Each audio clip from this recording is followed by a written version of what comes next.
How to fix Facebook ban 13 days. In this video I will share with you guys how to fix this on your Facebook. Just watch this video till the end. So first go and open the settings of your phone, then go directly and open apps option. Here on apps option you have to search for Facebook, and after this scroll down and click on storage option, click on clear data, click OK, and then you have to back and click on force stop, click OK.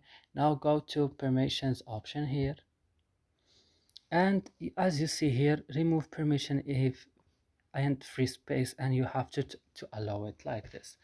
And after this, I hope guys this video is helpful for you. Don't forget to like, subscribe in our channel. See you in another video.